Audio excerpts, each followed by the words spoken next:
제가 이게 조금 더 드라마틱하게 굵게 표현을 했으면 좋았을 텐데 이게 좀 잘 안 보이더라고요. 제가 확인을 해보니까. 그래서 카메라랑 라이트룸 글자를 조금 더 굵게 했거든요. 그래서 아무래도 이 글자도 이 이미지도 딱 봤을 때 카메라 관련된 거다라는 걸 또 알 수 있지만 이걸 딱 보면 카메라와 라이트룸이 조금 더 강조가 돼서 더 한눈에 들어오겠죠. 이 굵기를 이용한 강조를 사용을 할 때는 아까 말씀드린 폰트 패밀리를 사용하시면 좋습니다. 보면 뭐 PPT나 한글 문서를 볼 때 굵게 이런 효과가 있잖아요. 그 원래 있던 글씨를 드래그 해가지고 굵게 하면 조금 더 굵게 나오잖아요. 근데 그 효과는 그 기능은 아무래도 폰트 패밀리는 그 디자이너들이 처음에 폰트를 만들 때 어떻게 하면 조형적으로 보기 좋은지 어떻게 하면 가독성이 좋은지 그런 걸 엄청나게 열심히 고민해서 만든 거기 때문에 그 이미 만들어진 굵은 폰트를 사용하면 훨씬 더 보기 좋은데요. 그 굵게 기능을 사용을 하면 그게 이미 그 원래 있는 폰트를 인위적으로 굵게 만든 거기 때문에 조금 조연적으로 완성도가 좀 떨어져요. 좀 깨지는 경우도 있고. 그래서 그 기능보다는 이미 잘 만들어진 폰트 패밀리를 사용하는 게 더 좋다고 좀 말씀을 드리고 싶습니다.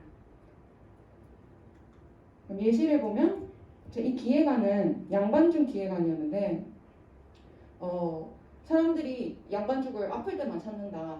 좀 아플 때 말고 뭐 든든한 밥이 필요할 때나 간편식을 찾을 때 이럴 때도 양반죽을 찾게 해야 된다. 인식 개선이 필요하다. 이런 내용이었거든요. 그래서 아직도 아플 때를 굵게 하고 죽을 굵게 해서 좀 중요한 내용을 이제 표지거든요. 그래서 중요한 내용을 그 강조를 해줬죠. 굵기를 이용해서 이런 식으로 사용을 해도 좋고요.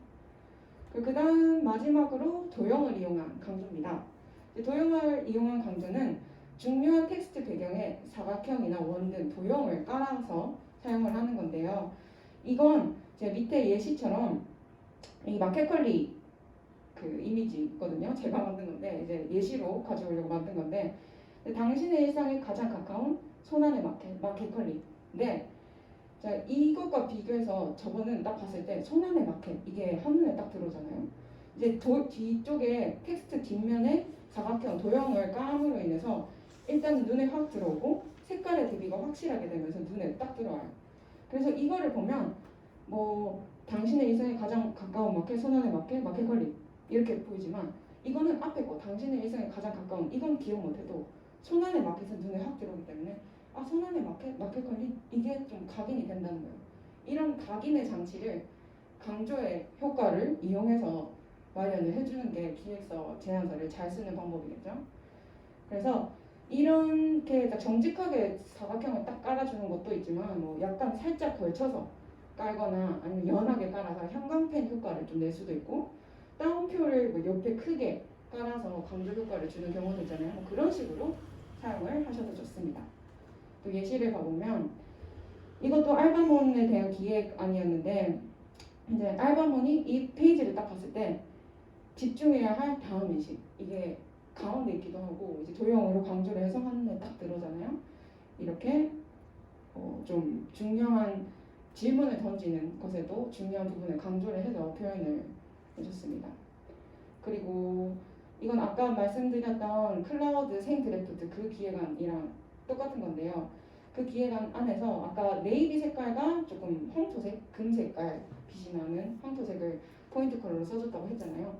그래서 이게 포인트 컬러를 사용해서 유용 채널 선정이라는 좀 중요한 글자를 강조를 해줬습니다.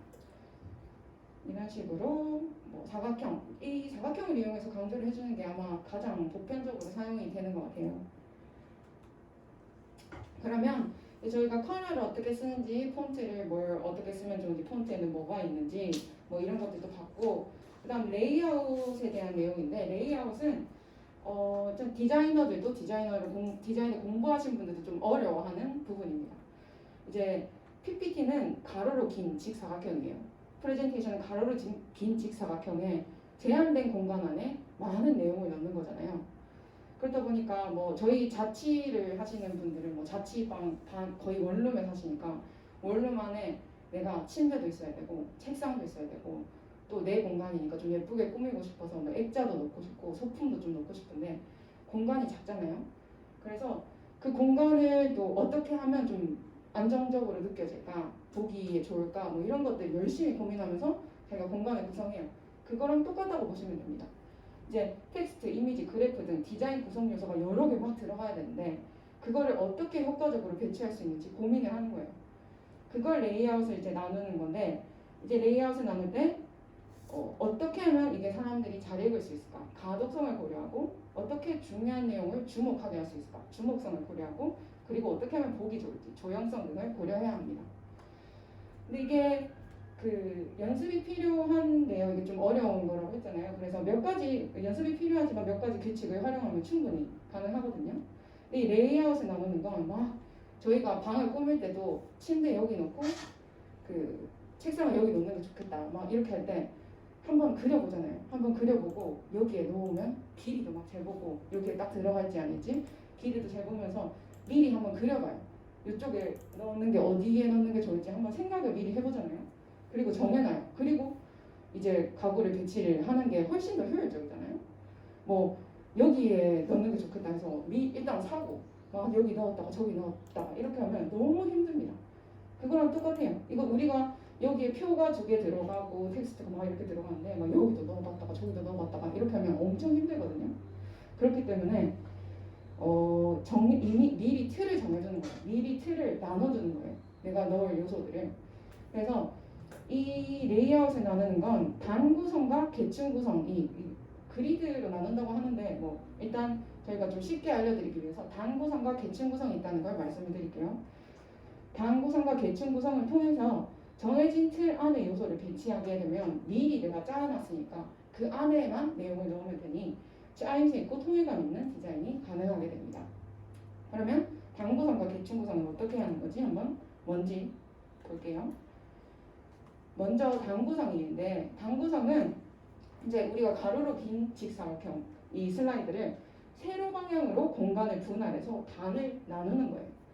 이제 1단도 있고 2단도 있고 3단, 뭐 4단 이렇게 있는데 1단은 주로 뭐 이게 통인 거니까 뭐 주로 뭐 표지 이런 데 사용이 되고요.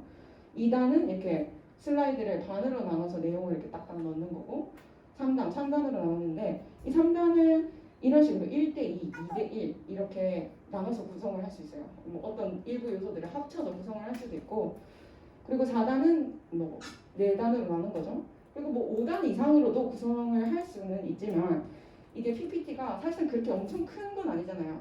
그렇다 보니까 5단 이상으로 나눌 때는 보통 뭐 개요 인덱스 페이지에는 그렇게 쓰는데 5단으로 이렇게 너무 잘게 쪼개면 안에 들어가는 텍스트나 이미지가 너무 작아져서 그 보기가 힘들어지거든요. 또 복잡하게 보이고 그래서 저는 4단 이내로 이렇게 나눠주면 조금 더 보기 편한 PPT가 될 것 같습니다.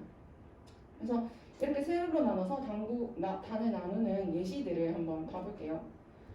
이제 이거는 아까 말씀드린 제가 2단으로 나눈 거예요. 이쪽 한쪽에는 2단으로 나눠서 한쪽에는 이미지를 넣었고 한쪽은 텍스트를 넣었죠. 그리고 두 번째는 이제 3단으로 나눈 건데 이제 단을 나눠서 왜 그렇게 단을 꼭 나눠서 해야 되냐? 단을 이렇게 미리 나눠두면 이 각자 단이 가지는 공간, 각자 차지하는 공간의 비율이 일정해요. 그리고 공유하는 여백도 일정해져요. 그렇기 때문에 훨씬 나중에 내용을 딱 끼워 넣었을 때 훨씬 더 보기 좋고 균형감 있고 안정감이 있습니다. 그래서 얘도 보면 이 같은 너비를 공유하면서 같은 너비를 가지고 있죠.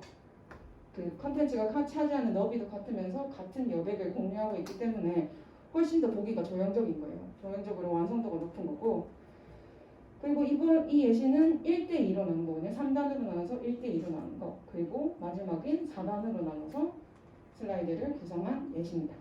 그럼 이렇게 세로로 미리 나눠놓고 내가 넣어야 될 내용들을 이렇게 생각을 하고 이렇게 2단으로 나누는 게 좋을지 3단으로 나누는 게 좋을지 미리 이렇게 한번 저희가 PPT를 내용을 막 기획안에 짜놨어요. 줄글로 막 짜두고 이거를 바로 PPT 작업을 옮기려고 하면 너무 힘들어요. 아까 우리가 방 인테리어 해볼 때처럼 미리 이 슬라이드 제목 슬라이드는 이 내용을 넣고 그리고 어떤 내용 이 내용에는 이런 이미지가 필요하겠다.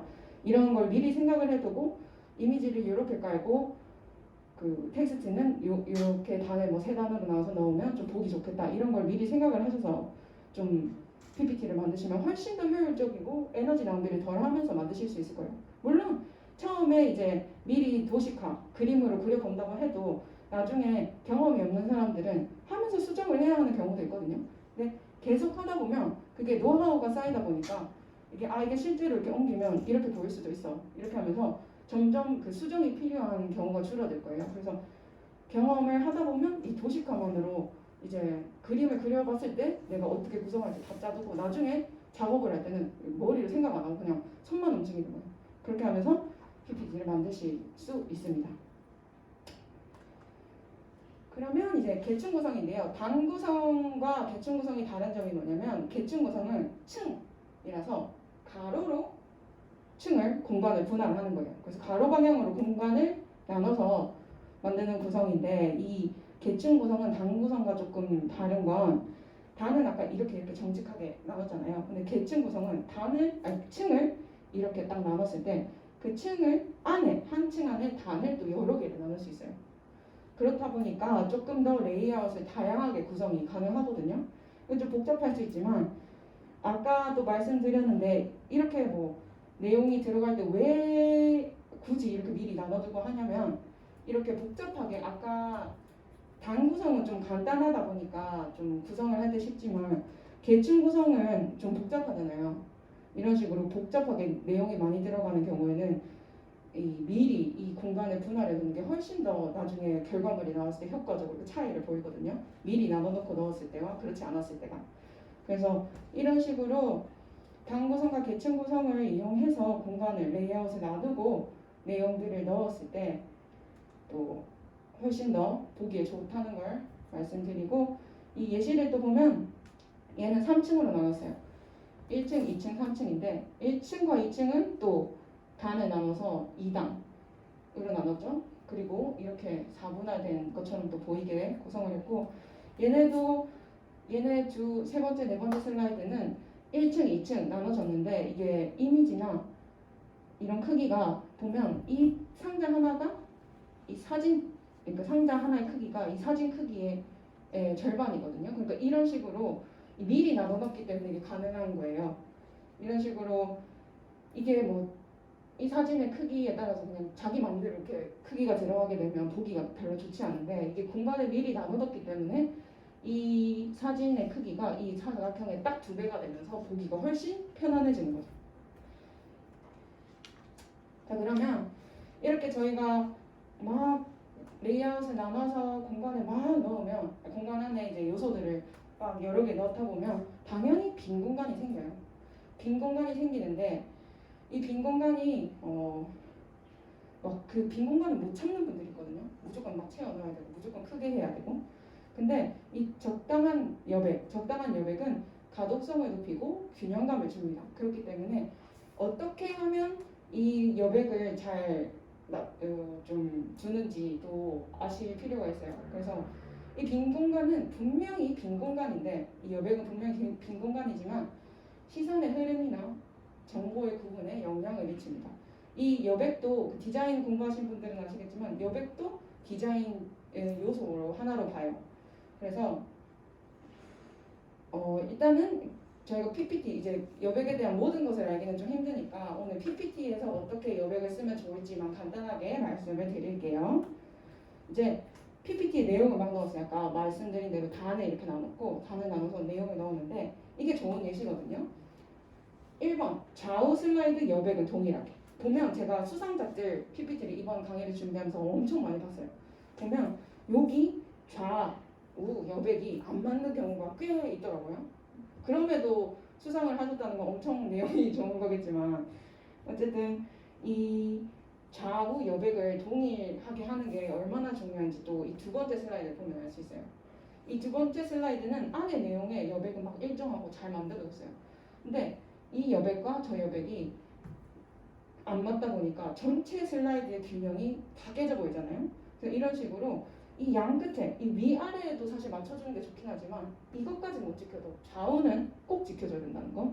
좌우 여백은 꼭 동일하게 해주고 그리고 단과 이 단을 저희가 나눴잖아요. 레이아웃을 나누면서 반을 나눴을 때 여기 들어가는 요소, 여기 들어가는 요소, 여기 들어가는 요소 사이에, 그러니까 이 사이에 같이 공유하는 여백이 일정해야 된다는 거예요. 그 공간의 여백이.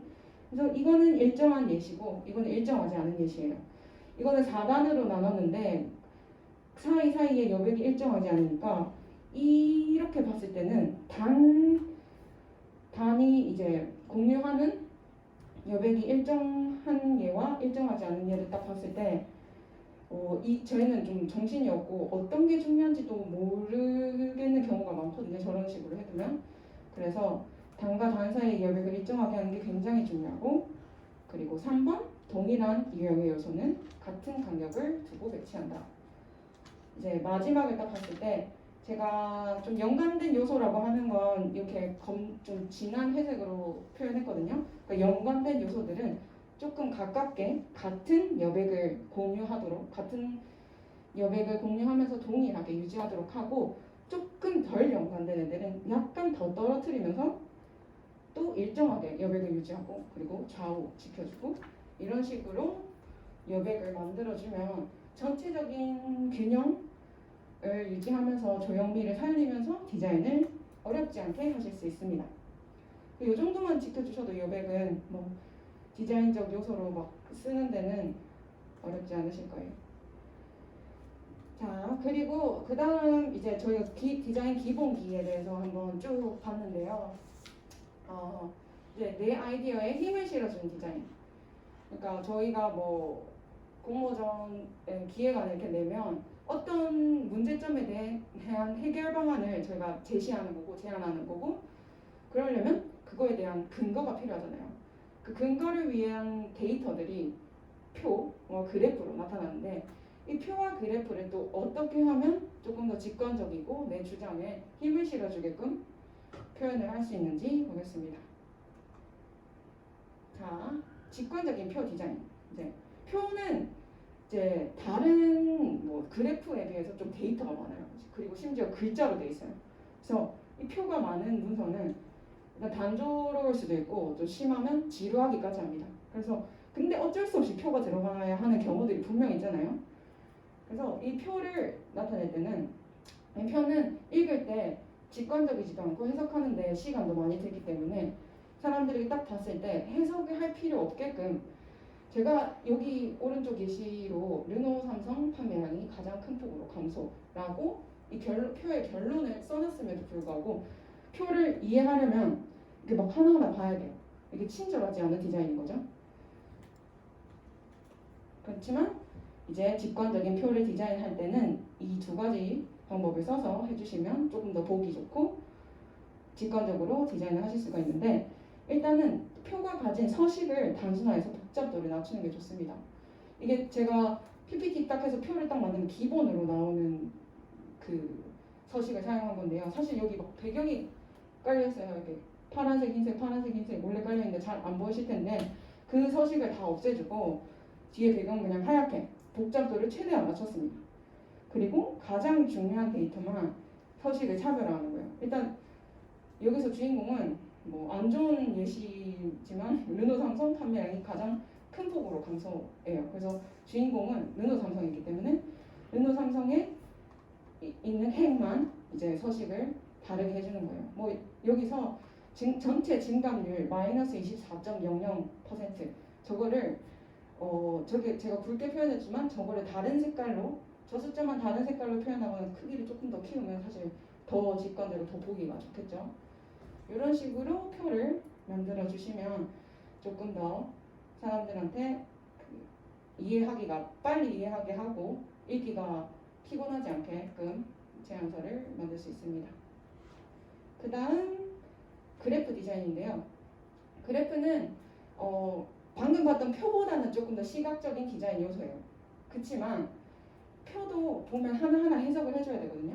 이게 제가 예시로 가지고 왔는데 그래프는 이제 종류가 뭐 다양하잖아요. 막대 그래프, 꺾여선 그래프, 이렇게 뭐 원형, 뭐 이건 도넛형이라고도 하고 뭐 그래픽형도 있는데, 뭐 그래픽형은 뭐 인구를 표현할 때는 저렇게 사람 이미지를 쓰거나 뭐 온도를 표현할 때는 온도계, 뭐 커피 섭취량의 경우는 뭐 커피 잔에 커피가 차는 이런 형태로 좀 재밌게 구성을 할 수도 있어요. 그래픽은 다양하게 구성이 가능한데 여기서 그래픽의 종류는 다양하지만 여기서 또 공통적으로 들어가면 좋을 것들은 핵심 수치는 포인트 컬러, 그리고 나머지는 메인 컬러나 서브 컬러, 그리고 무채색을 사용해줘서 중요한 내용만 딱 한눈에 들어오게 하는 거예요.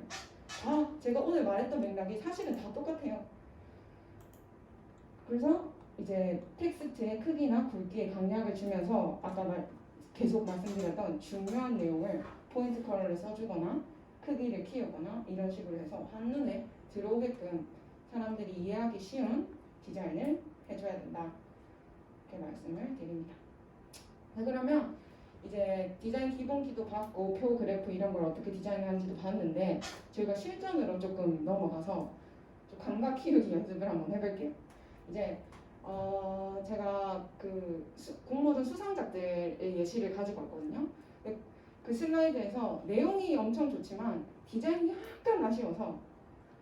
약간 아쉬워서 뭘 고치면 좋을지 저희가 오늘 한번 전체적으로 보면서 공부를 해봤으니까 이 공부를 한 내용을 토대로 뭘 고치면 좋을지 한 개씩 찾아볼게요. 근데 제가 그 기존에 있던 PPT의 내용 구성이나 막 전체적인 틀은 최대한 안 바꾸려고 했거든요. 약간씩만 바꿔서 뭐 엄청 획기적으로 바뀐 건 아니지만 그래도 연습을 하기 위한 거니까 일단 첫 번째 예시를 먼저 볼게요. 얘는 알바 천국에 관한 기획안이었거든요. 제가 알바 천국 하면 막 그 알바 천국 광고할 때 알바를 리스펙트 이렇게 하잖아요. 그래서 알바의 그 중요성 이런 걸 조금 인식을 개선을 시켜야 된다. 이게 알바 천국이 계속 하고 있는 얘기지만 그게 좀 제대로 안 되니까 그런 것만으로는 부족하다. 그래서 세상에서 제일 느린 카페라는 온라인 이벤트를 열어서 사람들이 그 알바가 얼마나 중요한 존재인지 알게끔 실제로 경험을 하게 해야 한다. 이런 내용이었어요. 그래서 이 오프라인 이벤트의 내용이 뭐냐면 10분 안에 커피를 구매하시면 무료로 드립니다. 이거거든요. 그래서 실행 방안 보면 표적 청중이 직접 참여하는 체험 프로모션을 진행합니다. 카페 두 공간을 유리벽을 통해 대비되게 연출해서 알바가 있는 방과 알바가 없는 방으로 나눠요. 그래서 이 스텝 1 이렇게 방에 들어가거든요. 내가 이 방이든 골라서 들어가요. 이제 알바가 있는 방으로 들어가면 알바가 손님한테 커피를 주문을 했을 때 커피를 바로 만들어주겠죠. 그 10분 안에 커피를 사니까 무료로 받아요. 근데 이 방은 셀프로 해야 되는 방이거든요. 그래서 여기서 커피를 주문하면 키오스크가 커피 제조법을 줍니다. 알아서 만들어라 하고 그 커피 제조법을 만들면 셀프로 만들어야 돼요. 근데 뭐 10분 안에 성공하신 분들도 있겠지만 성공 못하는 사람들도 분명 있겠죠. 그러면 그 10분 안에 못하니까 그 3분이 딱 남았을 때 알바가 와서 커피를 만들어주는 거예요. 3분 안에. 그래서 알바로부터 구해지는 경험을 통해서 얼마나 알바가 중요한지를 알게 하자. 이런 각인을 시키자. 이런 내용이거든요. 내용 자체는 엄청 좋잖아요. 근데 자 일단 여기서 디자인적으로 좀 아쉬운 게 뭘까요? 이게 보기에 안 좋은 게 뭐냐 이게 아니라 좀 중요한 내용들이 분명히 있는데 그런 게 강조되지도 않았고 조금 잘 안 보이는 것도 있고 그렇잖아요. 그래서 고치면 좋은 게 뭔지 한번 먼저 답을 볼게요. 일단 첫 번째 컬러, 강조, 흐름, 행감이거든요. 일단 컬러를 가장 먼저 볼게요. 컬러를 보면 일단 저희 책이나 신문이나 이런 걸 보면 하얀 배경 위에 검정 색깔 텍스트가 있어요. 그 이유는 그게 보기가 가장 편하기 때문에 밝은 배경에 진한 색깔. 근데 저희 막 컴퓨터 오류나거나 이러면 검정 색깔 배경에 하얀 색깔 텍스트 뜨면 엄청 눈 피곤하잖아요. 근데 그 맥락과 같이 이렇게 텍스트가 많은 편이에요. 여기는 텍스트가 많은 편인데도 여기 진한 주황색 이게 메인 컬러긴 하지만 이걸 이렇게 깔아서 보기에 오래 보기에 눈이 피곤합니다. 글자를 읽을 때 불편해요. 차라리 이 이벤트에 대한 내용도 중요하지만 이 이벤트로부터 이 프로모션으로부터 기대하고 있는 효과 얘가 조금 더 중요할 수 있어요. 그래서 이게 결론이에요. 사실 이거를 위해서 우리가 뭘 얻고자 하는지 얘기하는 게 중요하기 때문에 사실 이 컬러를 차라리 텍스트가 좀 덜 읽는 이쪽으로 내려주는 게 저는 좋을 것 같다고 생각을 했거든요. 그리고 이 배경에 이렇게 진한 색깔을 깐 것도 좀 아쉬웠지만 여기 보시면 각인이라는 글자가 있고요. 실행 방안이라는 글자가 있어요. 이 주황색 메인 컬러를 사용했고 각인과 실행 방안이라는 컬러를 약간 진한 주황색을 썼더라고요. 그래서 거의 대비가 없으니까 보이지가 않아요. 거의 보이지가 않아서 약간 눈을 이렇게 찌푸리고 가야 되거든요. 이런 것도 색깔을 좀 고쳐주면 좋을 것 같다는 생각이 들고요. 그리고 이제 두 번째 강조 부분으로 좀 아쉬웠던 건 제가 아까 막 설명을 막 드렸잖아요. 설명을 드렸을 때 이 프로모션, 오프라인 프로모션에서 좀 중요한 것 같은 내용을 직접 체험하게 하고 그리고 알바로부터 구해진 상황을 체험하게 하자 사람들이 요건데 그런 내용이 하나도 강조가 안 돼 있어요.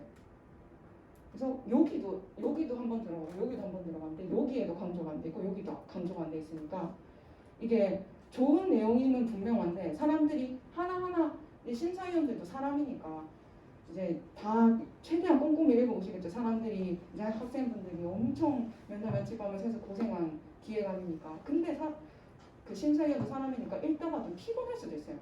그리고 이렇게 좀 친절하지 않게 기획안을 짜놓으면 읽으면서 무의식적으로 피곤하고 조금 지루하게 느껴지기 마련이거든요. 그래서 이 내용이 지루하다고 약간 내가 착각하게 될 수도 있어요.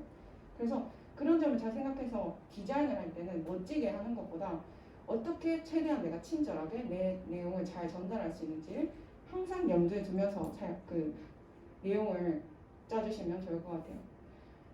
이제 그것도 그렇고 일단 세 번째로 흐름이 아쉬운데 이제 아까 제가 흐름을 말로 설명을 해드렸잖아요. 글자가 잘 안 보여서 스텝 1에서 이 스텝 2가 두 개예요. 오른쪽 방향을 가는 경우, 왼쪽 방향을 가는 경우. 그래서 이렇게 가거나 이렇게 가고 요 방향에 가면 이렇게 시선이 흘러야 되는데 이게 하나하나 읽어야지 어디로 가야 되는지 아는 거지.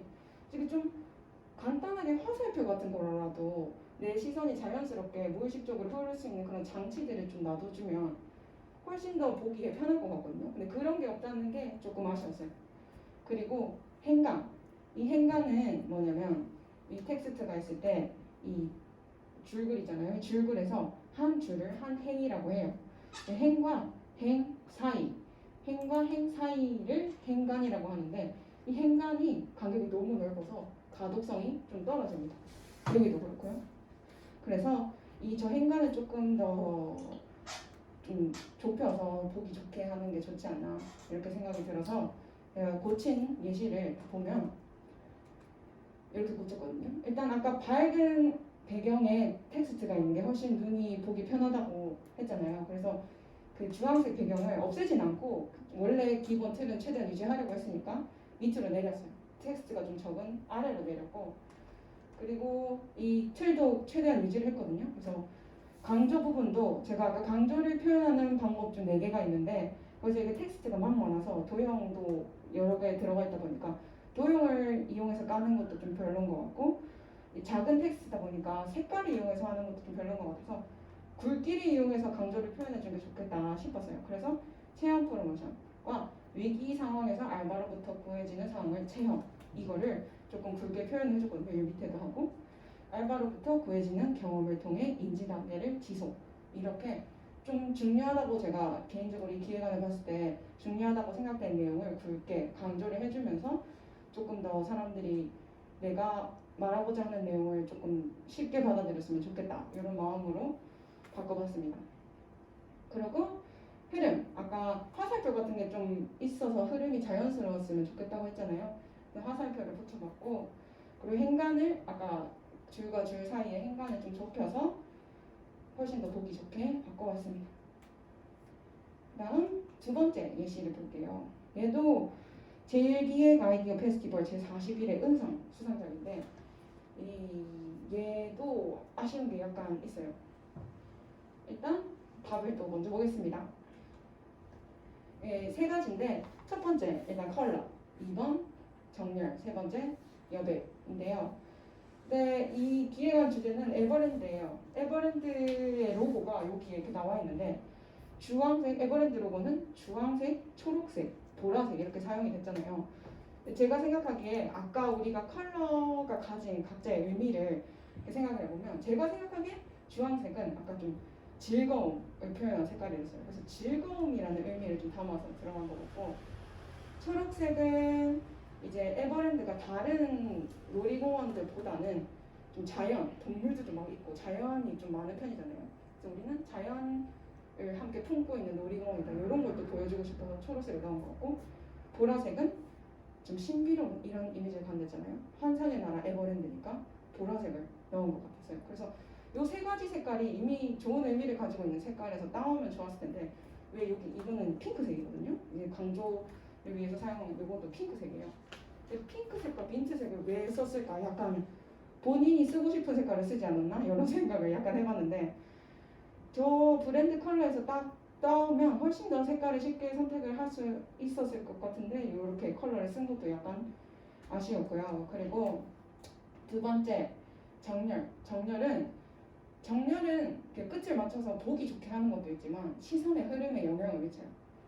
현재 에버랜드가 추구하고 있는 가치는 이렇다 하고, 에버랜드 홈페이지에 에버랜드 너네가 이렇게 말했지 하고 보여주고, 그 열로 갑자기 흘렀다가 이렇게 시선이 됩니다. 이렇게 쫙 흘러도 됐을 것 같은데 이게 이렇게 흘러요.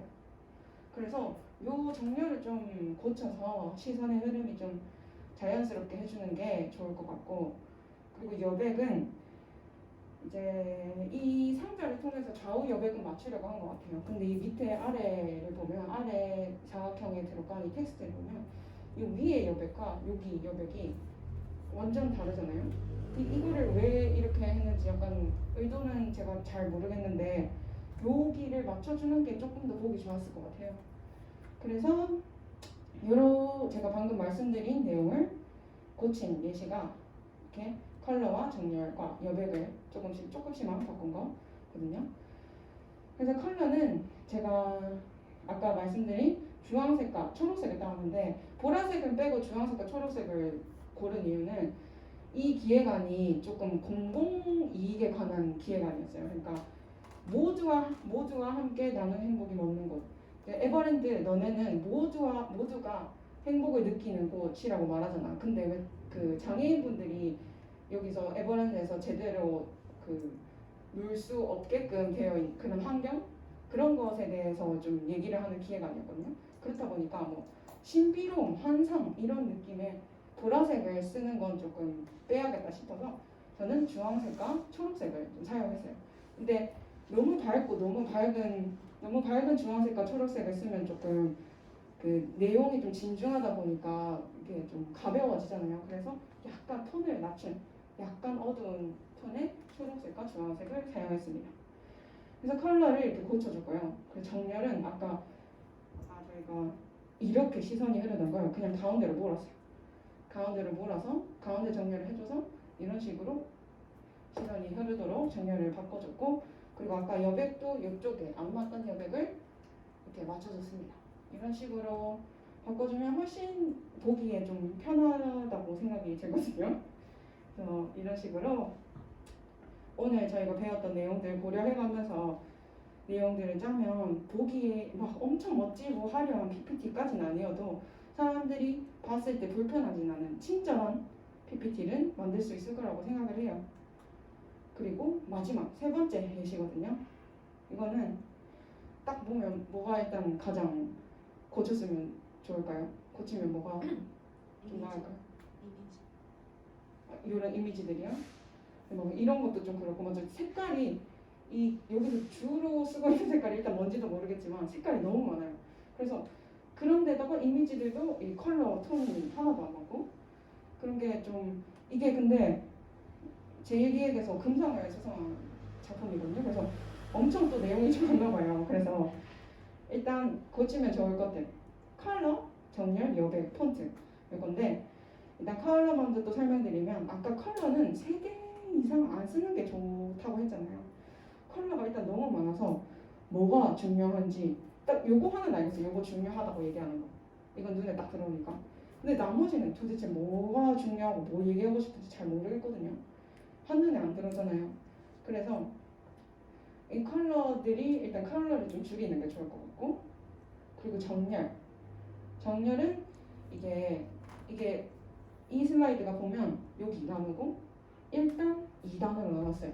2단으로 나눠서 구성한 레이아웃인데, 2단으로 나왔으니까 이렇게 시선이 흐르고 이렇게 시선이 흐르잖아요. 여기는 잘했어요. 테마파크 시장대 부진한 선적 이렇게 시선이 가니까 괜찮은데 얘는 시간 투자에 대한 민감한 밀레니얼 세대에서 가시비가 여기에 딱 이렇게 딱딱 흐르면 될 텐데 이게 갑자기 여기로 갔어요.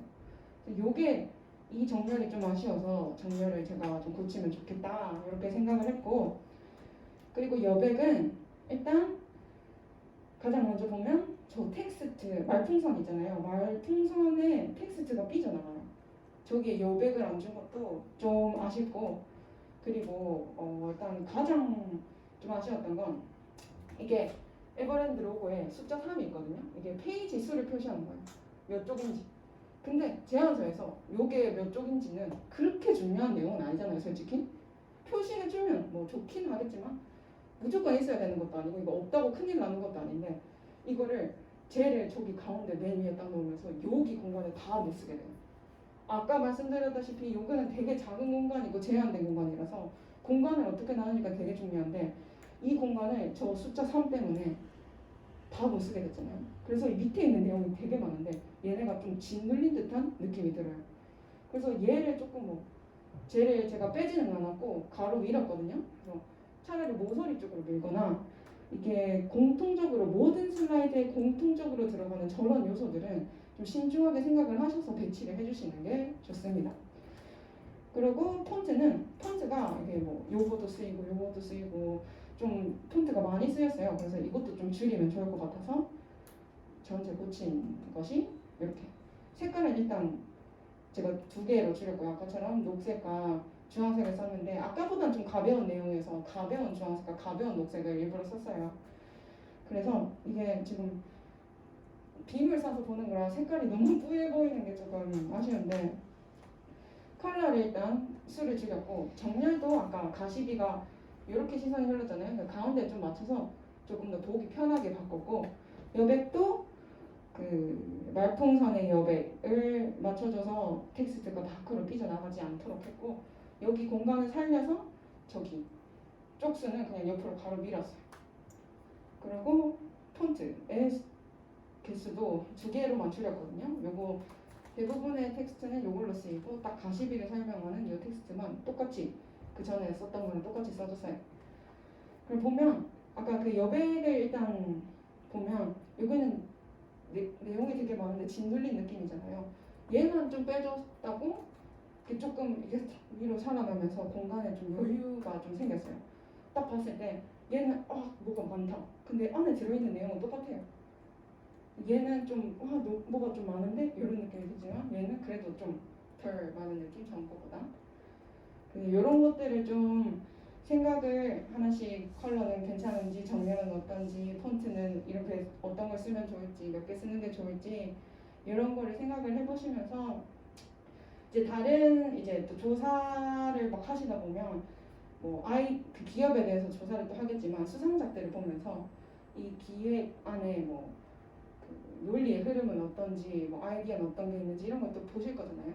그런 거 보시면서 좀 벤치마킹도 하실 거고, 근데 이런 디자인들을 보면서 오늘 배운 내용을 바탕으로 여기서 왜 저 색깔을 썼을까? 왜 이렇게 공간을 나눴을까? 그리고 왜 이렇게 폰트를 썼을까? 이건 잘했고 이건 못한 것 같다. 이렇게 한번 생각을 해보시면서 연습을 방금 저희가 해봤던 것처럼 해보시면 실력이 진짜 크게 느실 거예요.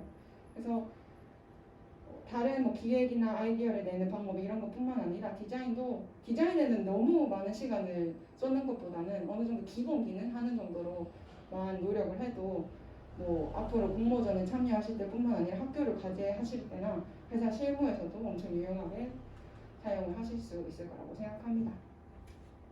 그러면 다음으로 제가 내 아이디어를 돋보이게 하는 디자인인데요. 이게 디자인에 엄청 그 고급 스킬이나 엄청 포토샵이나 일러스트로 화려한 기법을 쓰고 이런 것보다 제가 내가 좋은 아이디어를 냈으니까 거기에 센스를 약간 더해서 어떻게 좋은 디자인처럼 보이게 하는지 그런 예시들을 좀 가져와 봤어요.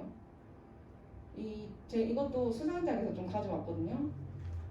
첫 번째는 브랜드 로고를 디자인 요소로 활용을 하는 거예요. 진짜 잘 된 예시라고 저는 생각을 하는데 카카오 티 대리 대한 기획안이거든요. 카카오 T 로고가 이렇게 생겼어요. T자를 약간 도로에 있는 그 선 표시 있잖아요. 그렇게 만들어져 있는데 이건 원래 카카오에서 만든 로고고 이 로고를 기획안으로 녹여낸 게 요겁니다. 이게 이게 세로로 길잖아요. 이렇게 슬라이드가 두 개거든요. 얘가 표지 슬라이드, 얘가 인덱스 슬라이드, 목차 슬라이드예요. 근데 얘가 이게 요까지가 목차고 여기부터 인덱스거든요. 그래서 우리가 PDF 파일을 이제 올릴 때는 PDF 파일로 보이니까 이렇게 싹 내리면 이렇게 하나가 합쳐서 보여요. 연결되면서 보이는데 이걸 좀 도로처럼 표현하면서도 시각적 요소로 되게 어려운 기법 없이 잘 활용을 했어요. 좋은 아이디어로. 이거를 여기뿐만 아니라 기획안 곳곳에 되게 잘 녹여냈거든요. 그래서 이런 식으로 이것도 도로처럼 딱 표현하면서 이 방향만 약간 살짝 틀어서 길을 찾는 브랜드 카카오 TV를 어떻게 하면 길을 찾을 수 있을까? 되게 텍스트랑 이 선밖에 없는데 되게 임팩트 있잖아요. 이런 식으로 구성을 또 할 수가 있고 그리고 이 기획안 내용이 술라벨을 지키게 하자. 카카오 티 대리를 사용함으로써 사람들이 술과 라이프 밸런스를 지키게 하자. 이런 거였거든요. 그래서 저스트 밸런스라는 멋진 슬로건도 만들었어요. 근데 여기에 이 T 로고를 딱 넣어서 되게 이 아이디어 자체가 이 브랜드의 로고를 적극 활용함으로써 훨씬 더 설득력이 생기죠. 그리고 슬라벨도 카카오가 다 위에 딱 얹어져서 사진 깔고 텍스트만 깔았는데 이것 또한 되게 설득력 있는 좋은 이미지로 보여요. 이런 식으로 뭐 프로모션 기획에 대한 내용에도 저렇게 아까 본 저스트 밸런스 이런 로고들을 굉장히 잘 녹여내서 또 표현을 했더라고요. 그래서 이런 식으로 브랜드 로고 자체를 디자인 요소로 활용하는 방법이 있습니다. 그 다음에 이제 주제와 브랜드를 상징하는 요소를 활용해서 이제 디자인을 어떻게 녹여내면 좋은지 볼게요. 아까 두 번이나 예를 들었던 클라우드 생드래프트인데요. 얘는 또 어떻게 했냐? 여기서 딱 보면 뭐 이미지도 없고 뭐 없어요. 근데 이게 잘 안 보실 수도 있는데 얘가 되게 작은 디테일이에요. 근데 센스는 이런 디테일에서 나오는 거잖아요. 이 맥주는 보리로 만드는 거예요. 그래서 보리를 가로로 눕혀서 이 페이지 진행도를 이 보리의 색깔이 차는 걸로 표현을 했거든요. 그래서 뭐 숫자로 표현하면 뭐 더 직관적이고 좋을 수 있는데 이렇게 하면 훨씬 재밌잖아요. 기획서를 읽을 때. 그래서 이렇게 주제나 브랜드에 좀 연관된 요소들을 디자인에 이렇게 어렵지 않게 이것도 선만 사실 들어간 거니까 어렵지 않게 녹여내면서 사용을 하실 수 있고 그리고 또 이 맥주 표시 이게 생 드래프트 그냥 클라우드 맥주가 아니고 생 맥주 생이 이게 좀 핵심적인 단어잖아요. 그래서 이 생에 맥주 일러스트를 살짝 넣어서 이런 식으로 훨씬 더 이 생이 그냥 생이 크게 있는 거랑 맥주가 딱 들어갔을 때랑 딱 봤을 때 더 재미기도 하고 훨씬 더 직관적으로 다가오잖아요. 좀 더 뭔가 그 맥주의 탄산이 약간 느껴지는 그런 느낌. 그리고 두 번째 예시로는 컨버스 쿨, 컨버스에 관련된 기획안인데 이 기획안 제목이 컨버스 쿨이에요. 10대들한테 어떻게 다가갈 건지 10대들한테 컨버스를 어떻게 소개할 건지 어떻게 각인시키게 할 건지에 대한 내용이다 보니까 학생들은 거의 학교에 있잖아요. 그래서 이 기획안 이름도 잘 지었어요. 컨버스 쿨 이렇게 지었고 그 스쿨 학교라는 시각적 요소를 스자에 이렇게 녹여내면서 그냥 이게 컨버스 쿨이었으면 재미가 없었겠죠. 근데 스자를 학교 이렇게 학교 이미지를 딱 넣으면서 이 기획안만 딱 봤을 때 아 컨버스인데 학교 관련된 어떤 거네 이렇게 하고 바로 알 수 있게끔 해줍니다. 이런 식으로 했고요. 그리고 저는 이게 굉장히 재밌는 예시라고 생각을 했는데 이제 앞에 거는 로고를 녹여내거나 주제에 관련된 걸 녹여내는 거지만 가장 중요한 건 사실 내가 내 아이디어예요. 내 핵심 메시지를 자체를 시각화하는 거. 예. 이게 서브웨이의 서브코드라고 서브웨이가 저희 세대는 사실 서브웨이 가서 우리가 뭐 각자 좋아하는 빵도 있고 내가 안 먹는 소스도 있고 뭐 내가 좋아하는 조합 이런 게 뭐 각자마다 좀 있잖아요. 안 드시는 분도 있지만 우리는 뭐 좀 새로운 경험에 좀 익숙한 세대다 보니까 뭐 이런 게 새로 나왔대 하면 가서 해보고 이러는데 어른들이나 너무 어린 아이들한테는 서브웨이를 주문하는 게 좀 쉬운 일이 아닐 수 있어요. 그래서 그런 문제점을 발견하고 그들이 서브웨이를 쉽게 구매하도록 찾고 선택하고 대응하는 과정을 도와주는 전략이 필요하다. 그거를 우리는 바코드로 사람들이 주문을 할 수 있게 하자. 약간 이런 기획 아니었어요. 그래서 바코드를 그냥 재미없게 그냥 검정 색깔, 이 우리가 일반적으로 알고 있는 바코드를 쓴 게 아니라 이렇게 바코드 자체를 샌드위치처럼 표현했어요. 근데 이거 되게 어려운 효과인가요? 아니잖아요. 파워포인트도 충분히 할 수 있어요. 사각형 깔고 그라데이션 넣었어요. 이것도 도형 그 바꾸는 툴, 약간 모양 바꾸는 툴을 사용해서 하면 충분히 할 수 있고 위에 텍스트를 깔았어요. 이런 식으로 표현을 해서 내가 말하고자 하는 메시지를 시각화해서 바로 딱 직관적으로 알 수 있도록 보여주고 또 훨씬 더 재밌게 표현을 한 거예요. 그리고 그 다음 하이메이드인데 이 하이메이드가 저도 앞에 브랜드들은 사실 다 들어봤으니까 아는 건데 하이메이드는 처음 들어봤거든요. 근데 하이메이드가 이제 짐작하기엔 일단 빨간색이고 하이메이드니까 가전 이러니까 하이마트에서 만든 브랜드인가 짐작은 했어요. 이름을 들었을 때. 근데 롯데 하이마트에서 만든 자체 가전 브랜드가 맞더라고요. 그래서 하이메이드에 대한 인지도가 너무 낮다. 그래서 이 하이메이드에 대한 인지도를 높이려면 사람들한테 어떻게 인식을 해야 되는지 그런 기획안이었는데 그래서 하이메이드, 우리 가전하면 하이마트 약간 이렇게 광고를 많이 했었잖아요. 가전하면 하이마트인데 그 하이마트가 만든 가전 브랜드다. 그러니까 우리는 가전의 기준이다. 이렇게 내세우자. 이런 내용이었거든요. 그래서 가전의 기준을 세우는 하이메이드 이렇게 텍스트 넣고 이 하이메이드를 깃발 형태로 표현해서 기준이라는 단어가 핵심이니까 깃발을 약간 좀 보면 여기뿐만 아니고 이렇게 홍보를 어떻게 할 건지 뭐 브로슈어 같은 걸 어떻게 만들지 그래서 깃발 모양을 좀 많이 활용했거든요. 근데 깃발도 이제 사실 사각형으로 충분히 쉽게 만들 수 있는 복잡하지 않은 그래픽이에요. 그래서 이런 식으로 좀 표현을 해서 사진 깔고 저 깃발 모양 깔고 그리고 텍스트 이렇게 딱 넣어서 진짜 뭐 요소 없이 어려운 거 없이 진짜 좋은 센스만으로 내 아이디어를 임팩트 있게 표현을 해준 좋은 예시입니다. 이렇게 표현을 했고요. 그리고 이거는 빼빼로드인데 이제 빼빼로 로고에다가 빼빼로드 이렇게 밑에 보면 함께 이어가는 길이라고 하잖아요. 여기서 핵심 메시지는 함께 이어가는 길인 것 같아요. 함께 가면 더 멀리 갈 수 있습니다. 빼빼로가 당신의 길이 되어 드립니다.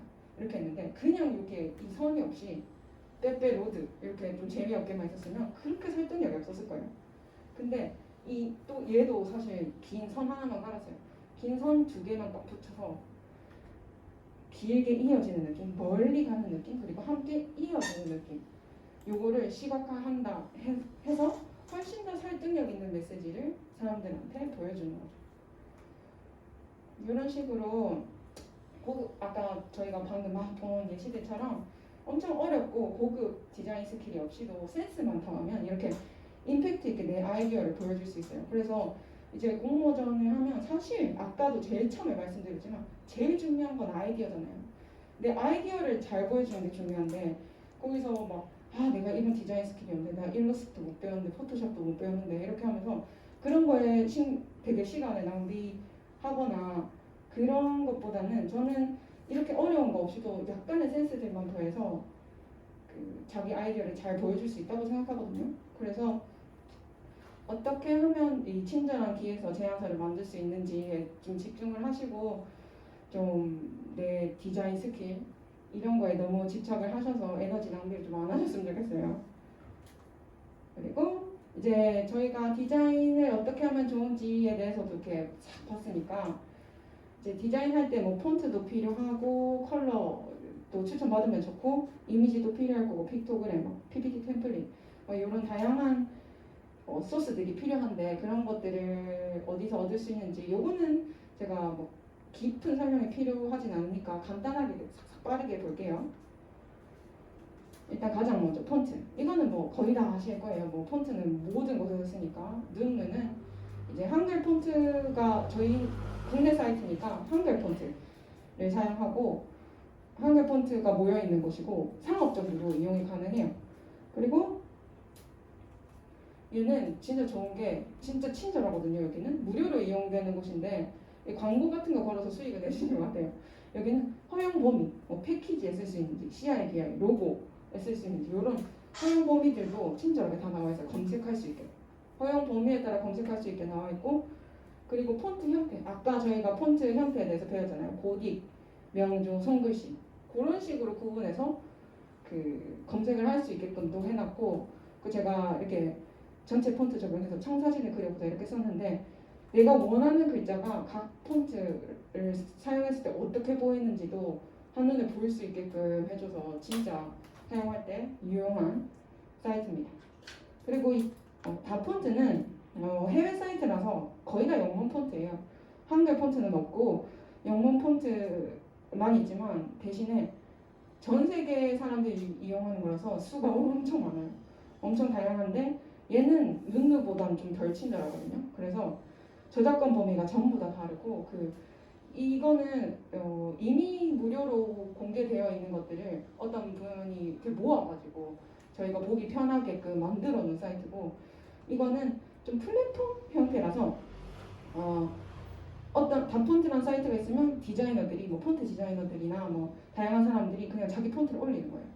그래서 홍보를 위해서도 올리고 막 다 저작권 범위가 다르기 때문에 무료인 것도 있고 아닌 것도 있거든요. 그래서 검색을 하실 때 이제 여기 보면 뭐 퍼블릭 도메인 이렇게 해서 100% 프리 뭐 이렇게 있거든요.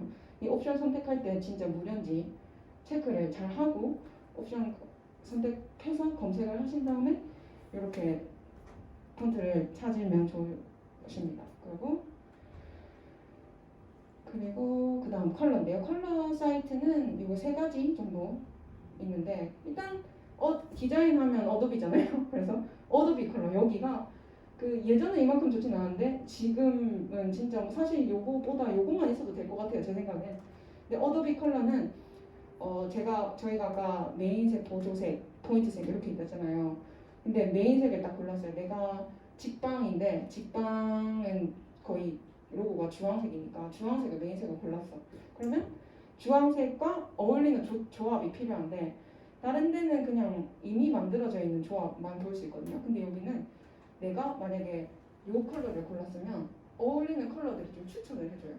근데 다양한 색관계, 우리가 색관계 뭐 단색, 보색 이런 개념까지는 모르잖아요. 공부를 안 하시면. 근데 그런 거 공부를 따로 하실 필요 없이 여기서 클릭을 하면 뭐 유사색이든 단색이든 이런 걸 좀 알아서 추천을 해줘요. 그래서 여기서 보고 내가 마음에 드는 걸 사용을 하셔도 좋고, 그리고 내가 원하는 키워드, 제가 이렇게 블루프린트라고 썼거든요. 청사진. 그래서 청사진이라는 키워드에 좀 맞는 컬러들을 추천을 이렇게 알아서 해줍니다. 이미지에서 따온 컬러들을 주로 이렇게 사용을 컬러 팔레트로 보여주거든요. 이런 거에서 아이디어를 좀 얻어와서 컬러를 써도 좋을 것 같고요. 그리고 디자인 시드, 여기는 이미지에서 추출한 색깔들을 보여줘서, 그리고 매일 6개씩 업데이트 되는데, 그러다 보니까 좀 사진 컬러들이 좀 감성적인 느낌이 난다 해야 되나? 그런 컬러들이 좀 많아요. 근데 보기에 되게 예쁘고 배합이 좋은데 컬러 숫자들이 좀 많고 이렇다 보니까 선택이 그렇게 쉽지는 않을 수 있을 것 같아요. 그래서 저는 어도비 컬러만으로도 좀 충분할 것 같다. 근데 좀 예쁜 거 만들고 싶고 꼭 공모전이 아니어도 그럴 때가 있잖아요. 그럴 때는 이런 사이트를 좀 써도 좋을 것 같고요. 그 다음에 컬러 헌트는 주제에 따른 다양한 컬러 팔레트가 있는데, 얘는 이미지에서 따온 건 아니고 이렇게 4개씩 컬러들이 있거든요. 그리고 여기 보면 뭐 파스텔, 뭐 계절, 뭐 주제가 뭐 이렇게 스크롤해서 내려보면 다양한 주제에 관련된 색깔들이 있어요. 클릭해서 들어가 보면 색상을 딱 클릭하면 그 컬러 값이 자동으로 복사가 되는 아주 친절한 사이트입니다. 그 다음에 이미지는 픽사베이, 언스플래시, 스플리시아이어 뭐 이렇게 있는데, 픽사베이가 뭐 대표적이죠. 가장 많이 아실 텐데, 이 픽사베이는 한글로 검색이 가능해요. 글로벌을 대상으로 하는 사이트임에도 불구하고 한글 검색은 가능하지만 아무래도 영어로 쳤을 때 그 결과물이 훨씬 많이 나오거든요. 그래서 한글 검색보다는 영어 검색을 좀 추천드린다 말씀드리고, 그리고 상업적 무료로 당연히 이용이 가능하고, 사진뿐만 아니라 요새는 영상이랑 음악도 되게 퀄리티가 좋은 게 많이 올라온다 그러더라고요. 그래서 이 보면 여기 비디오, 뭐 벡터, 일러스트, 음악 이렇게 있는데, 요거 영상 공모전을 준비하시는 분들도 있으니까 이런 데서 소스를 좀 구해서 사용하셔도 좋을 것 같습니다. 그리고 언스플래시인데요. 저는 사실 여기서 사진을 가장 많이 쓰는 것 같아요. 이제 열흘에 한 번 엄선된 사진 10장씩 업데이트. 왜냐면 하루에 한 장 올라온다는 거잖아요. 엄선된 사이트니까. 그래서 제가 봤을 때는 사진의 퀄리티가 좀 가장 좋은 편이고 사진의 수가 엄청 많지는 않지만 종류가 엄청 많지는 않은데 그래도 퀄리티가 좋은 사진들만 좀 모여 있어서 좀 쓸데없는 사진들 막 너무 많으면 힘들잖아요. 막 검색할 때. 그래서 얘는 그게 조금 편해요. 그리고 세 번째 스플릿샤이어. 얘는 그 어떤 포토그래퍼가 자기가 찍은 사진들을 공유해주는 그런 데인데 고화질 이미 거의 다 전부 다 고화질 이미지고 주제별로도 다양해요.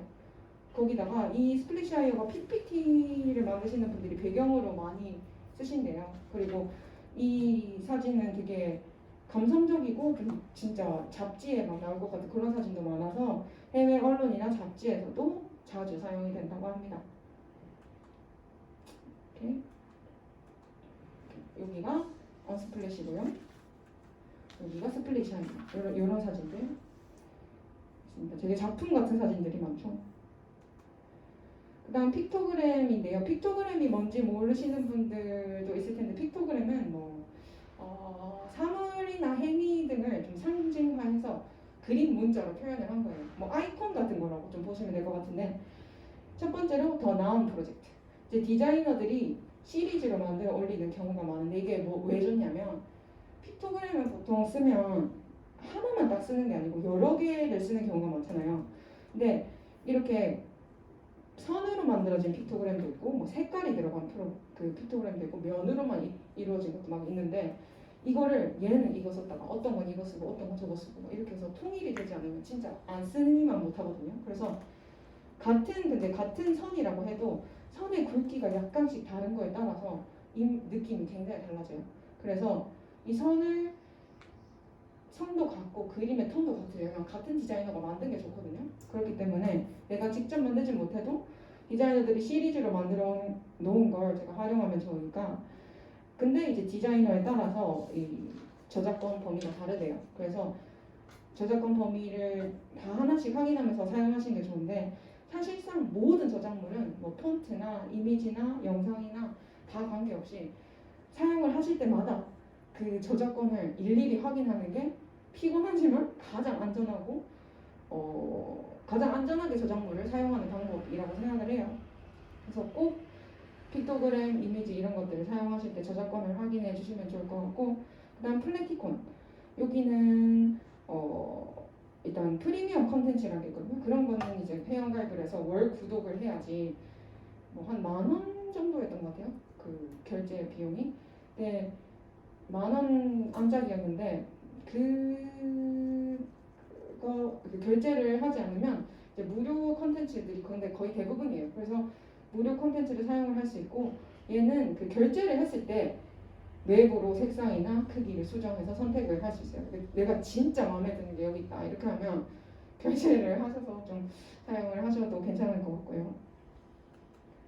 그리고 여기가 더 나은 프로젝트 아까 보여드렸던데 디자이너들이 시리즈로 만들어 올리고요. 그리고 여기는 플래티콘 다양한 종류 수가 굉장히 많은 편이에요. 그 다음 PPT 템플릿. PPT 템플릿은 이제 이걸 그대로 갖다 쓰세요 이런 의미로 알려드리는 건 아니고 뭐 PPT 템플릿이 내 아이디어에 딱 맞는 PPT 템플릿은 사실 나밖에 못 만들잖아요. 그래서 여기 안에 있는 뭐 도식이나 뭐 그런 뭐 서식 같은 걸 조금 따오기 위해서 활용하기 위해서 제가 말씀을 드리는데 첫 번째로 allppt.com 커스터마이징하기 좋은 템플릿들이 좀 많고 근데 각 템플릿 사용할 때 사용 가능 범위를 좀 확인을 해주셔야 됩니다. 이런 것들이 있는데 외국 사이트라서 좀 그 우리나라 디자인 트렌드에는 좀 안 맞는 것 같기도 해요. 그 다음 픽셀리파이 여기도 해외 사이트에서 회원 가입 없이 사용할 수 있고 상업적 이용이 가능한 곳입니다.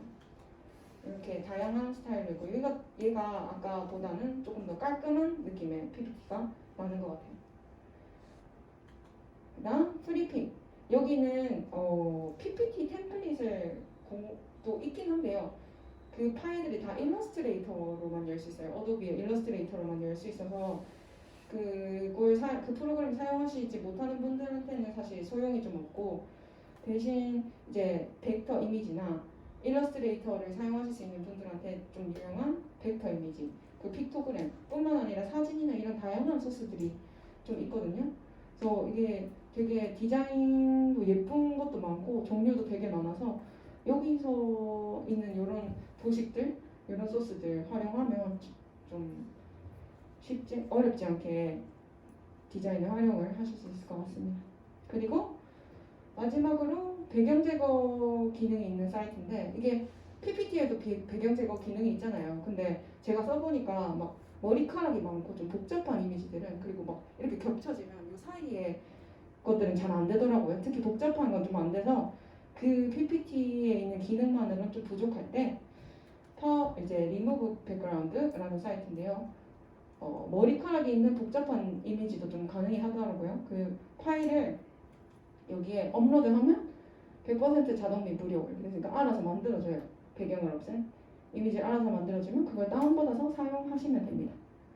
그리고 아무래도 이게 알아서 내가 하나하나 막 그 포토샵으로 따서 쓰거나 기능을 사용해서 배경을 없애는 게 아니다 보니까 배경과 인물, 사물이 확실하게 구분되는 사진일수록 이게 조금 더 확실하게 효과를 보겠죠. 배경 제거 기능 효과를. 그리고 저희 이게 마지막인데요. 저희가 앞에 다양한 저작물들을 사용하고 소스를 사용하면 그걸 만든 사람이 있을 거고 그거에 대한 저작권이 있을 거예요. 폰트 같은 경우는 아까 눈누에서 설명을 드렸듯이 사용 가능한 범위 같은 거나 이런 게 좀 친절하게 나와 있거든요. 각 사이트에 들어가면 패키지에 써도 되고, 뭐 인베딩 할 때 쓰면 안 되고, 뭐 이런 식으로 친절하게 좀 구분이 되어 있고, 그런 것만 잘 확인해서 써주시면 되는데, 뭐 그 이미지 같은 경우에는 뭐 이렇게 CC 라이센스, CC 제로 이런 식으로 라이센스가 나와 있는데 이게 무슨 말인지 모르시는 분들이 많더라고요. 그래서 이거를 확인 딱 했을 때 이거 내가 써도 되는 건구나 아니구나 요거라도 알고 이제 안전하게 저작물을 사용하시라고 제가 설명을 좀 넣어봤어요. 이제 CC 라이센스는 크리에이티브 커먼스 라이센스. 자, 이 CC 라이센스는 조건부 사용 가능 이런 뜻이거든요. 그래서 저작권자가 요구하는 일정한 조건만 지키면 사용이 가능한 거예요. 그래서 얘를 저작물에 달아놨다 하면 제 저작물을 사용해도 되는데 요런 조건만 지켜주시면 사용을 하실 수 있습니다. 이런 뜻이에요. 그래서 보면 제가 예시를 한번 보여드릴게요. 요런 표시 막 본 적 있으세요? 이런 표시들이 있는데 이게 조건에 걸어놓은 거거든요. 근데 하나하나 살펴보고 다시 여기로 넘어올게요. 자, 이 사람 표시가 있다. 그럼 by 누구누구에 의해 만들어졌다. 그러니까 저작자를 표시해 주라는 거예요. 누가 만들었는지 표시만 해주면 써도 돼. 이런 뜻이고, 요거는 이게 돈에 이렇게 돼 있잖아요. non-commercial 해서 비영리, 이제 영리 목적으로는 사용을 할 수 없다. 그러니까 비영리 목적으로는 사용할 수 있지만 뭐 이익을 추구하기 위한 디자인에는 사용을 할 수가 없다. 이런 뜻이고, 그리고 이 변경 금지 ND 이거는 저작물을 변경할 수 없고 내가 배포한 그대로 써야 되고 이걸로 2차 저작물도 만들어서는 안 돼. 이런 뜻이에요. 그리고 SA에 이런 표시가 있으면 동일 조건 변경 허락이거든요. 그래서 얘는 2차 저작물, 그러니까 수정이 안 된다고 했는데 얘는 수정은 돼요. 수정은 되는데 내가 여기서 만약에 이미지를 보였을 때 그 이미지를 사용해서 PPT를 만들거나 뭐 포스터를 만들었어요. 포스터를 만들었으면 그 2차 저작물, 그 포스터가 2차 저작물이 되겠죠. 그 2차 저작물에 대한 2차 저작물에 원 저작물과 동일한 라이선스를 적용해야 한다. 그러니까 만약에 내가 그 사용한 이미지의 라이센스가 요거예요. 저작자 표시하고 요 SA 이렇게 동일 조건 변경 허락 요 조건이 딱 들어가면 내가 만든 2차 저작물에도 요 조건이 들어가야지 된다는 거죠. 그래서 여기를 보면 이 CC가 아까 CC 라이센스랬잖아요. CC 라이센스. 이 CC가 저작물 이용 허가 표시거든요. 그래서 일정한 기준 아래에서는 창작물을 자유롭게 사용해도 좋다는 허가 표시. 이렇게 해서 아까 봤던 사람 표시 이렇게 있으면 저작자가 누군지만 표시해주면 써도 좋다는 허가 표시고 요렇게 두 개 지켜주면 써도 된다. 뭐 요거는 요거 세 개 지켜주면 써도 상관없다. 이런 뜻이에요. 그러면 저희가 CC 라이센스에 대해서 한번 살펴봤는데요. 그러니까 CC 라이센스는 조건을 지켜서 써야 되는 거고 CC 제로, CC O 아니고 0 아니고 0이거든요. 이게 O가 아니고 CC 제로라고 있는데 이 크리에이티브 커먼스 제로는 법률에 의해 허용되는 최대한도로 저작권과 저작 인접권을 포기한다는 권리자의 의사 표시예요. 그러니까 나 저작권 포기할게요. 그냥 알아서 쓰세요. 이런 뜻인데 이게 퍼블릭 도메인과 동급화한다 이렇게 보시면 되거든요. 퍼블릭 도메인이란 그 어떤 저작물 따라서 그 예를 들어서 뭐 외국의 경우 뭐 어떤 저작물이 저작자가 사망한 지 70년 이후면 저작권이 소멸한다 이런 법이 있잖아요. 저작권법이. 그런 거에 따라서 저작권이 소멸을 하게 되면 이거를 자유롭게 쓸 수가 있어요. 그러니까 얘는 내가 만든 저작물을 퍼블릭 도메인화 할게 그냥 그러니까 저작권이 없는 셈 칠게 이런 뜻이거든요. 그래서 아무런 조건 없이 자유롭게 저작물이 사용 가능하다 이런 뜻입니다. 그래서 이런 기호들을 보시면 이게 CC 제로구나 하고 아시고 그냥 자유롭게 쓰시면 됩니다. 뭐 출처를 남기거나 뭐 이런 앞에 말했던 이런 조건들 신경 아예 안 쓰시고 그냥 쓰시면 됩니다. 그래서 마지막으로 정리를 해보면요. 저희가 막 어떤 제품이나 이런 걸 사면 밑에 All Rights Reserved 이렇게 문구가 있는 거 보잖아요. 근데 얘는 내 저작권 있는 거니까 내 모든 저작 권리는 보호받는 거니까 함부로 쓰지 마세요. 이런 뜻이거든요. 근데 CCL 아까 조건부 사용 가능이랬잖아요. 그러니까 some rights 일부의 그 권리가 보호되니까 요 조건은 지켜서 써라. 그리고 no right 그러니까 권리는 없었는데 권리 포기했어. 그러니까 저작권 없으니까 CC 제로 알아서 쓰세요. 이런 식으로 보시고 사용을 하시면 됩니다. 네, 저희 시간이 좀 쉬는 시간도 빨리 건너뛰고 저희가 좀 일찍 끝났는데요. 여기까지가 저희가 오늘 디자인에 대해서 얘기를 나눠봤고 여러분들이 이제 공모전에 참여를 하시면서 되게 뭐 기획도 해보시고 또 마케팅에 관해서도 공부를 해보실 거고 오늘 저희가 긴 시간 동안 얘기했던 이런 디자인에 대해서도 처음 공부해보시는 분들도 있으셨을 텐데 디자인에 대해서도 조금 한번 알아보는 시간도 가져보고 또 팀원들과 함께 모르는 사람들과 만나서 이렇게 협업해보는 과정도 거치실 거고 무엇보다 공모전에 참여를 하면 어떤 기업이나 대상이 되는 기업이나 주최 측에 대해서 주최 측이 가진 문제점을 찾고 그거에 대한 해결 방안을 막 찾아보잖아요. 그거에 대해서 엄청나게 치열하게 고민하는 시간을 가질 텐데 제 생각에는 그런 시간들이 그런 노력해온 시간들이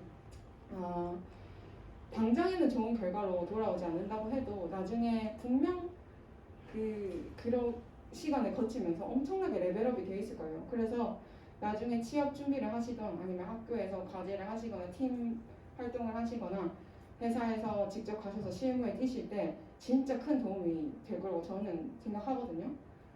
그렇기 때문에 당장에 좋은 결과로 돌아오지 않는다고 해서 뭐 실망을 하시거나 이러시기보다 이 자체 이 과정 전부 다 나한테 결국 돌아오는 거니까 이 모든 시간들 아주 열심히 노력을 하셔서 언젠가는 좋은 결과로 돌아올 거니까요. 모두들 열심히 하셔서 그래도 좋은 결과가 있으면 좋으니까 좋은 결과가 있으셨으면 좋겠습니다. 오늘 긴 시간 동안 들어주시느라 너무 고생 많으셨고요. 또 제 번호가 그 카페에 있잖아요. 그래서 모르는 게 있으시거나 좀 궁금한 게 있으시다 좀 안 풀리는 게 있다 하시면 언제든 저한테 연락을 해주시면 될 것 같습니다. 그러면 오늘 여러분 너무 이 주말인데도 너무 고생 많으셨어요. 그러면 오늘 강의는 끝내보도록 하겠습니다. 감사합니다.